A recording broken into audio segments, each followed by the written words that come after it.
Showing या expressing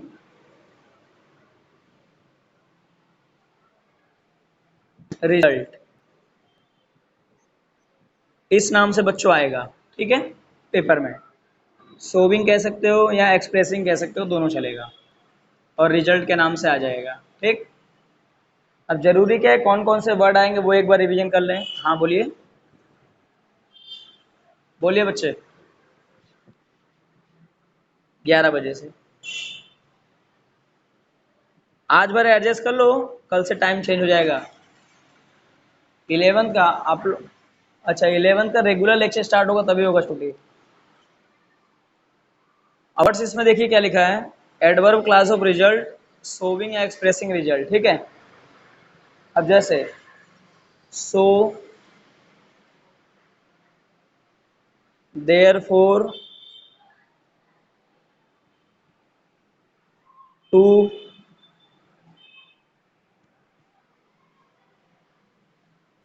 enough to,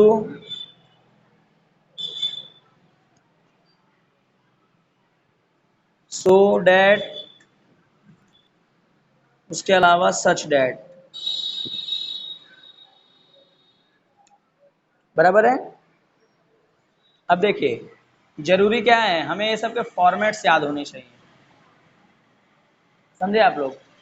complete sentence में सबका फॉर्मेट है, तो देखो सो हो गया, देयर हो गया, दस हो गया, THUS, तो सो देयर फोर और दस, इनका यूज वाक्य के बीच में आएगा, तो इनके लिए कोई फॉर्मेट अवेलेबल नहीं है, ठीक है। लेकिन टू के लिए, इनफ के लिए, सो डैट के लिए, सच डैट के लिए फॉर्मेट होगा, ठीक है। आइए फॉर्मेट देखते हैं, फॉर्मेट हमें आना ही चाहिए तभी काम बनेगा। जैसे मान लीजिए कोई एग्जांपल टू से बनाना है हमें, ठीक है, तो टू का फॉर्मेट क्या बनेगा, पहले आएगा सब्जेक्ट प्लस हेल्पिंग वर्ब आएगा, प्लस टू आएगा, प्लस एडजेक्टिव आएगा, plus single two, plus verb का फर्स्ट फॉर्म, ठीक है, प्लस ETC। ऑब्जेक्ट हो भी सकता है, नहीं भी हो सकता है, मतलब क्या हमें पता चला, ये टू और ये टू, ये दोनों के बीच में हमेशा विशेषता आएगी, यानी एडजेक्टिव आएगा, ठीक है। और इस टू के बाद हमेशा फर्स्ट फॉर्म आएगा, ये ध्यान रखना है। ये हो गया फॉर्मेट नंबर 1। फॉर्मेट नंबर 2 हम किसका बनाएंगे, इनफ का बन सकता है, ठीक है बच्चों। तो इनफ के लिए पहले आएगा सब्जेक्ट, प्लस आएगा हेल्पिंग वर्ब, प्लस आएगा एडजेक्टिव, यहाँ एडजेक्टिव ध्यान रहे, प्लस आएगा इनफ, ठीक है, प्लस आएगा, यानी इनफ टू साथ में आएगा, ध्यान रखिएगा। उसके बाद हमेशा फर्स्ट फॉर्म आएगा, क्योंकि जनरली टू के बाद वर्ब का फर्स्ट फॉर्म आता है इन्फिनेटिव के हिसाब से, ठीक है। तो उसके बाद आएगा वर्ब का फर्स्ट फॉर्म, फिर आपका आएगा ETC। ऑब्जेक्ट अनिवार्य नहीं है इसमें, ठीक है। तो ये आपने सीख लिया इनफ वाले का फॉर्मेट, ठीक है। अब सो डैट का देखिए, आपको एक बात बता दूं, ये जो TOO और सिंगल टू है ना, ये हमेशा नेगेटिव रिजल्ट दर्शाता है, मतलब वाक्य के अंदर नकारात्मक भाव आएगा। और जो इनफ वाला एग्जाम्पल है, ये वाक्य में हमेशा पॉजिटिव यानी कि सकारात्मक भाव दर्शाएगा, ठीक है। नंबर 3, अब जैसे मान लीजिए हमें सो डैट का बनाना है, तो सबसे पहले मैं आपको बता दूं, सो डैट क्या है, नेगेटिव भी शो करता है, पॉजिटिव भी शो करता है, ओके बच्चों, ध्यान रख लीजिएगा। टू नेगेटिव के लिए है, इनफ टू पॉजिटिव के लिए है, और सो डैट दोनों के लिए है, नेगेटिव पॉजिटिव दोनों के लिए, ठीक है। सो डैट की अगर फॉर्मेट की बात करें तो सबसे पहले आएगा सब्जेक्ट, प्लस आएगा हेल्पिंग वर्ब, फिर आएगा सो, फिर आएगा एडजेक्टिव, फिर आएगा डैट, और फिर से यहाँ पे नाउन आएगा, नाउन यानी सब्जेक्ट, ये जो है वही यहाँ आएगा। जैसे यहाँ लड़के का नाम हो तो यहाँ ही कर देना, लड़की का नाम हो तो सी, यानी कि नाउन आएगा, एक प्रकार से सब्जेक्ट बोल सकते हो उसको, ठीक है। उसके तुरंत बाद आपको कैन ले सकते हो, बराबर। कैन या कुड ले सकते हो, कैन प्रेजेंट होगा तो और पास्ट होगा तो कुड ले लेना, ठीक है। कैन के रिप्लेसमेंट में मे लिख सकते हो, विल ले सकते हो, ये तीनों प्रेजेंट शो करेगा। लेकिन अगर मान लो पास्ट शो करना है तो कैन की जगह पे कुड कर देना, मे की जगह पे माइट कर देना, विल की जगह पे वुड कर देना, इतना ही है खाली। तीनों में से कोई एक आ सकता है, ठीक है। उसके तुरंत बाद आपको अगर इसका नेगेटिव बनाना है मान लो, तो नेगेटिव में भी सेम फॉर्मेट है, बस क्या हो जाएगा, कैन नॉट, मे नॉट या विल नॉट। फॉर्मेट सेम है, बस नॉट रहेगा तो ये ना लेके ये ले लेना, ठीक है। उसके तुरंत बाद वर्ब का फर्स्ट फॉर्म आएगा, फिर ईटीसी आएगा। यानी उम्मीद करता हूँ जो फॉर्मेट नंबर 3 है वो सो डेट वाला समझ में आ गया होगा कि सो डेट नेगेटिव पॉजिटिव दोनों के लिए आता है।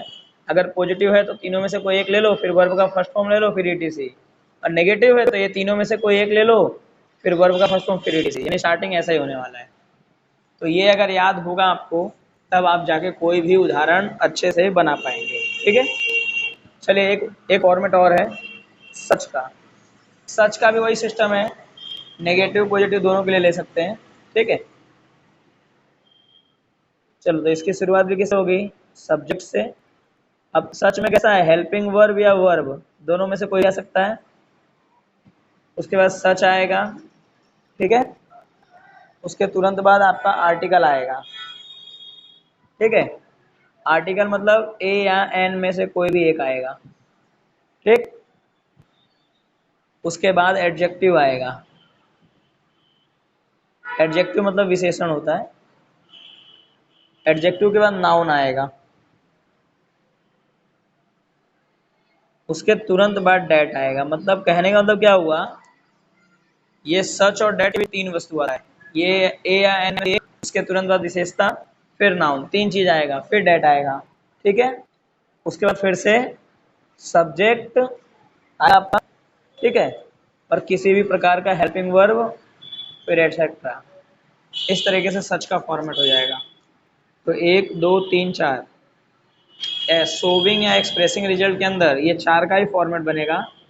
इसके अलावा जो दिया है सो देयर फोर, ये सब का यूज सिर्फ सेंटेंस के बीच में होगा, इसलिए ज़्यादा को नहीं है। चलिए यहाँ तक समझ में आया, यस और नो, रिप्लाई मी फास्ट। समझ में आया, नहीं आया? भाई कुछ पूछ रहा हूँ, ठीक है। तो ये फॉर्मेट अच्छे से याद कर डालो। फिर मैं कुछ उदाहरण दे रहा हूँ, वो भी आपको समझ में आएगा, लगभग 5 उदाहरण। चलिए यहाँ देखिए, लिख लिया ना सबने, लिख डालना अच्छे से।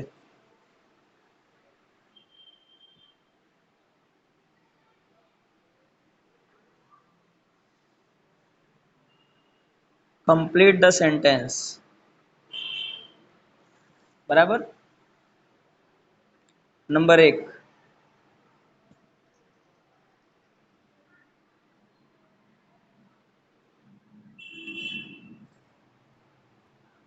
अब यहाँ पे सेंटेंस है, ठीक है। और मान लो यहाँ ब्रैकेट में लिखा होगा सोविंग रिजल्ट। खैर रिजल्ट का टॉपिक पढ़ा रहा हूँ तो रिजल्ट का ही सारा उदाहरण दूंगा, इसलिए आपको समझ में आ जाएगा पहले से ही। ये पहला उदाहरण है। मान लो दूसरा दिया है, मान लो ऐसा बोले हम कि यह ड्रेस, यानी this dress is good enough, फिर खाली जगह। अब ब्रैकेट में क्या लिखा होगा, सोविंग रिजल्ट, वो आपको समझना है, ठीक है। उदाहरण नंबर 3,